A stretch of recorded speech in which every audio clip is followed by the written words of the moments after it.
கண்கடை மேய்க்கியா நிறைய அப்போ பையாமல் ஆடு மாடு மேய்ச்சிருந்தாங்க. அது அப்போ ஆடு மாடு மேய்ச்சி பள்ளிக்கூடம் போவதில்லை எங்கள் அப்பா. நான் பள்ளிக்கூடம் போவேன். மாட்டுக்கு தேவையான அதை மாட்டுக்கு தேவையான தீவனம்லாம் போட்டு கீழெல்லாம் போட்டு மாடு கற்று கொடுத்துட்டு பள்ளிக்கூடம் போயிட்டு வந்து அழிப்பேன்.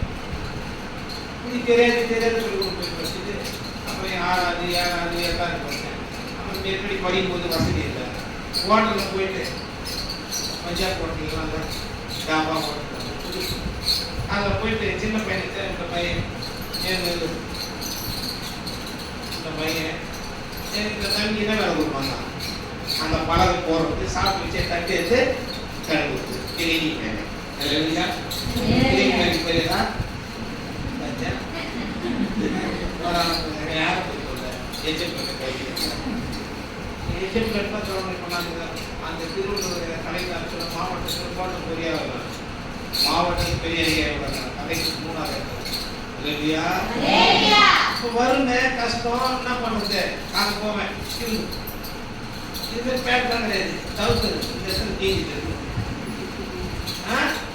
அப்படி கீஞ்சி போன டவுசரு பேண்ட் ரேட்டில் போட்டு நம்ம 1000 ரூபாய் இருக்கும்.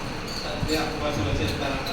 இப்படி கீஞ்சி போய் சந்தை தெரியுமா? சந்தை கண்டை சந்தையில் துணி எடுப்பாங்க. சந்தை போடலாம் காய்கறி சந்தையில் துணி கூட சந்தை பழைய டவுசரு யார் பழைய டவுசரு கீஞ்சி போன டவுசரு இந்த பழைய சந்தை கண்டெல்லாம் போட்டுக்கிது சொல்லுங்க.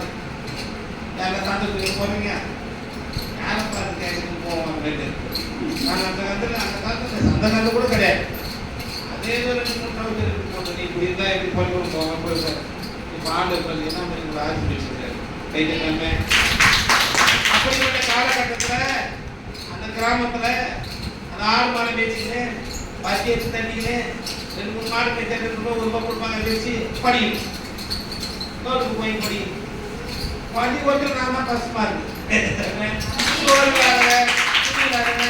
அப்புறமா எஜெப்டில் தேவைப்படுவேன் கீக் போட டவுஸ் தான் ஹைஸ்கூல் ஃபஸ்ட்டு பப்ளிக்கில் நல்லா தூங்கிட்டு இருப்பாங்க. வெறும் காட்டி சனி குறித்து ஒர்க் படிப்பாங்க. அதை கண்டுபிடிச்சி அப்புறம் ஒரு இட்லி கொடுப்பாங்க. இப்படிப்பட்டதான ஏழை குடும்பத்தில் எளிய குடும்பத்தில் நான் வளர்ந்தே வந்தேன்.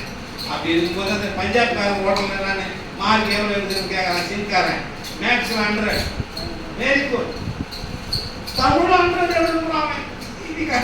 தமிழ் எழுதுச்சா சயின்ஸில் எழுதுனா சயின்ஸில் எடுத்துட்டேன்.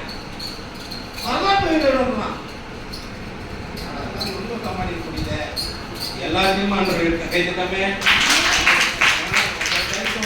தம்பி காய்ச்சி சூடு பண்ணிட்டு வச்சு பண்ணுறான். அப்புறம் நாங்கள் ஆளுக்கு சொன்ன மாதிரி இருக்கிட்டேன். அப்படியா 98, 99, 100 எடுத்த முடியாது. என் பொண்ணு அதே மாதிரி பற்றி இருந்துச்சு. இங்கிலீஷ் முடிச்சு 100 மார்க் இருந்துச்சு சயின்ஸில். அதுலையா ஆகவே வறுமையும் கஷ்டமும் தரித்திரமும் சாபமும் பாவமும் ஒதுக்கப்பட்ட சூழ்நிலையில் நாங்கள் இருந்தோம். ஊரில் ஒரு குளம் இருந்தாங்க. போயிட்டு தண்ணி குடிக்கக்கூடாதுனாங்க. அந்த கோயிலுக்குள்ள போகக்கூடாதுனாங்க. எங்களை சேவை பண்ணான். தாண்டி சேவை ஊர் தண்ணி மாடு போய் எருமாடு பெசல் கேட்டது. எருமாடு போய் தண்ணி குடிக்கும் வயதாகி அது போய் சாயங்காலம் தண்ணி குடிக்க போகிறோம். நாங்கள் போய்கிட்டு தண்ணி எடுத்து போகணும் கொடுப்போம். அப்படி மாடு போய் எருமாடு போய் தண்ணி குடிக்கலாம். மனுஷன் போய் தொடக்கூடாது கிட்ட போகக்கூடாது. அப்புறம் போய் ஊருக்காட்ட எதாவது மாற்றிக்கிட்டு வாங்க தண்ணி கொண்டு வச்சு அனுப்பிச்சு விட்டுறோம். அந்த ஆண்டு விட்டார். இப்படிப்பட்டதான சூழ்நிலை கஷ்டத்தை தான் நான் உருவானேன். அப்போ நம்ம ஊரில் அம்பேத்கர் மன்னன் உருவாக்குனாங்க. ஏற்றுனாங்க தெரியாது. ஜனமாக குச்சின்னு இருப்பாங்க, குச்சின்னு ஆடிட்டு இருப்பாங்க. அதனால இந்த மக்கள்லாம் திருத்தத்துக்காக அவங்க என்ன பண்ணாங்க? திருமணம் எல்லாம் கிடையாது. அப்போ தான் வராங்க. எனக்கு வந்து 58 வயசு. 51 வருஷத்துக்கு முன்னாடி உருவாக்கப்பட்ட இயக்கம் அறிவளர்ச்சி மன்றம் உருவாக்கப்பட்ட. அதில் என்ன சொல்லி கொடுப்பாங்கன்னா வீட்டு சாராயம் காசுவாங்க. யார் சாராயம் காசுவீங்க? என்ன காசு? சாராயம் பானி பொசிட்டு போட்டு ஊற வச்சு அதை ஒரு 10 நாள் போட்டு அதை காய்ச்சி ஒரு குண்டா கட்டி மேலே ஒரு சட்டி வச்சு ஒரு ஹோல்ஸ் போட்டு மேலே ஒரு தண்ணி ஊற்றி கீழே போட்டு இடிச்சு போட்டோம்னாக்கா இந்த ஆவி போய் மேலே தண்ணி கொடுத்து அது கொடுக்கும். அப்படி ஃபில்டர் பண்ணி கொடுத்துனா அந்த சாராயத்தை எடுத்து பொறிச்சு பார்த்து குடிப்பாங்க. அந்த வியாபாரம் பண்ணாங்க. எல்லாம் ஒரு சாரா காசம் காலையில் என்ன பண்ணுவாங்க? சாராயம் சுப்பியில் பொறிப்பாங்க. அந்த குடும்பத்தில் அப்படி இருக்கு. அந்த கிராமத்தில் குடிச்சிட்டு அடிச்சு பண்ணால் நீங்கள் போட்டு நோக்கின்னு ரொம்ப அநியாயம் பண்ணுறதுனால அறிவளர்ச்சி மன்றம் சில கருத்துக்களை சொன்னாங்க. என்ன கருத்து? இன்னைக்கு நம்ம பாடுவது ஜோறு தான். நான் எப்படியும் போட போற நூறு தான், வெள்ளியும் நூறு தான்.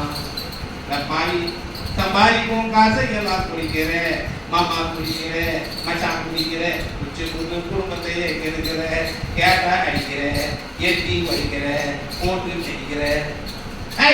உபதேசம் எனக்கு வேணாடி, சந்தேசம் வேணாம். நான் குடிக்கணும் குடிக்கணும் குடிக்கணும். எங்கடி அந்த நகை, எங்கடி அந்த குண்டா, எங்கடி அந்த தாலி, மொத்தத்தில் தான் வச்சு குடிச்சா பாரு. எனக்கு தெரியாது நான் குடிக்கணும், குடிச்சே ஆகணும். இன்னைக்கு நம்ம பாடுவது ஜோறு தான், குடிமா ஜோறு தான். நான் எப்படியும் போட போற நூறு தான், வெள்ளியும் நூறு தான். சம்பாதிக்கும் காசை எல்லாம் குடிக்கிற, மாமா குடிக்கிற, மச்சான் குடிக்கிற, குடும்பத்தை கெடுக்கிற, கேட்டா அடிக்கிற, உடம்புக்கு குடிக்கிற.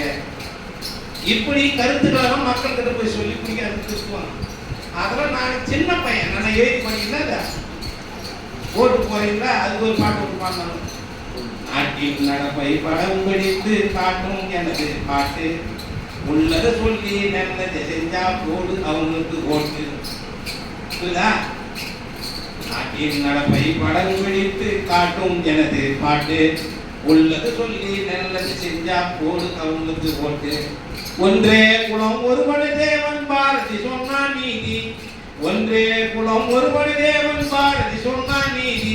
குழந்தைய பிள்ளை பள்ளியில் சேர்க்க சென்றார் கேட்பதென்ன ஜாதி ஜாதி. பிள்ளை பள்ளியில் சேர்க்க சென்றால் அங்கே கேட்பதென்ன ஜாதி ஜாதி.